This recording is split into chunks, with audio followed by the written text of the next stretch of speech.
Au cours des 500 dernières années, les frontières de l'Iran sont restées plus ou moins les mêmes. Ceci est dû aux barrières topographiques. Le pays est entouré par 3 frontières montagneuses et une côte au sud. Le centre du pays est un désert inhabitable. Le relief accidenté de l'Iran a donné naissance à la métaphore du XVIe siècle, les murs de l'Iran. Même aujourd'hui, cela décrit avec précision les fondements modernes de l'Iran.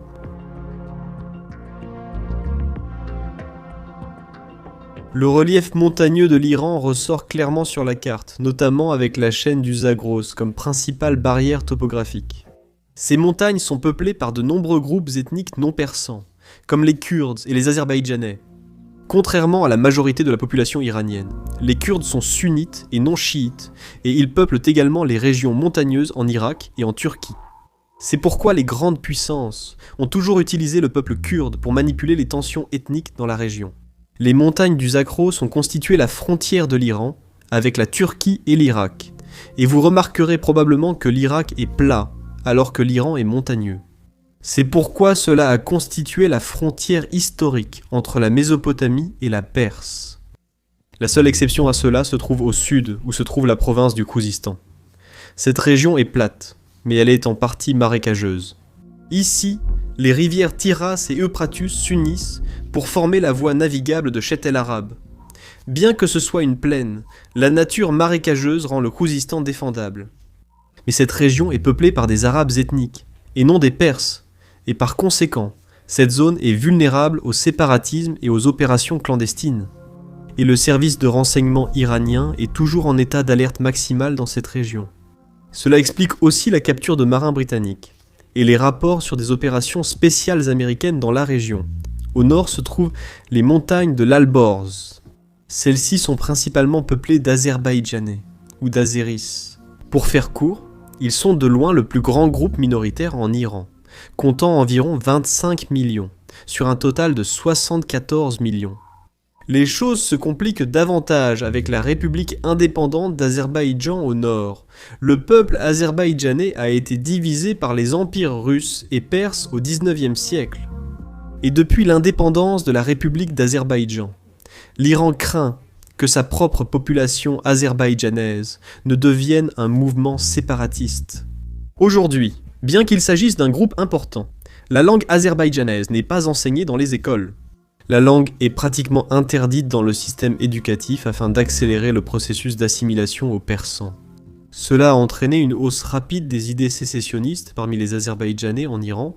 Cela devient plus évident lorsque l'on regarde les matchs de football en Iran, où les supporters azerbaïdjanais scandent des slogans pour une indépendance totale.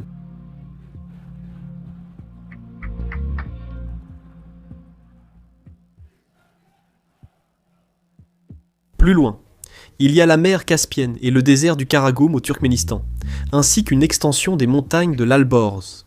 Ces zones forment des zones tampons contre la Russie et le Pakistan. Le groupe ethnique le plus important de cette région est celui des Baloutches. Mis à part leur appartenance ethnique, ce sont aussi des musulmans sunnites, et il y a toujours eu des mouvements séparatistes baloutches. Même aujourd'hui, ils sont toujours actifs, se déplaçant vers le centre de l'Iran. Il y a 2 déserts inhabitables. Mais c'est aussi la région peuplée par des persans ethniques. Et bien que le pays soit connu sous le nom de Perse, l'Iran a une population qui est composée à près de 50% de non-persans. L'Iran contrôle ces groupes par un système dans lequel la coopération est récompensée et la résistance est sévèrement punie. Au sud, l'Iran borde le golfe Persique. L'Iran n'a jamais été une puissance maritime, et le seul véritable port qu'il possède est Bandar Abbas, situé sur le détroit d'Ormuz. C'est une région stratégique où transitent environ 40% du pétrole transporté par voie maritime. Maintenant, étant donné la quantité de pétrole que possède l'Iran, on pourrait s'attendre à ce que ce pays soit très riche, mais ce n'est pas le cas. Et bien que l'Iran soit classé comme la 18e plus grande économie, son produit intérieur brut ne se classe qu'au 97e rang. Cela est dû au fait que, depuis le baby-boom des années 1960, l'Iran a du mal à répondre à la demande intérieure en matière de nourriture, d'éducation, de logement et d'emploi. Mais le sous-développement de l'industrie énergétique est également lié aux sanctions contre l'Iran et aux inefficacités du ministère du pétrole. Une raison tout aussi importante est la géographie.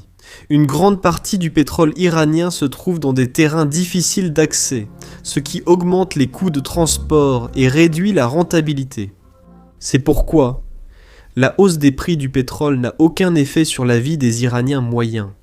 Et c'est aussi pourquoi Téhéran a toujours voulu acquérir des actifs dans le pétrole saoudien. Donc, tous ces aspects combinés rendent toute amélioration économique en Iran très difficile.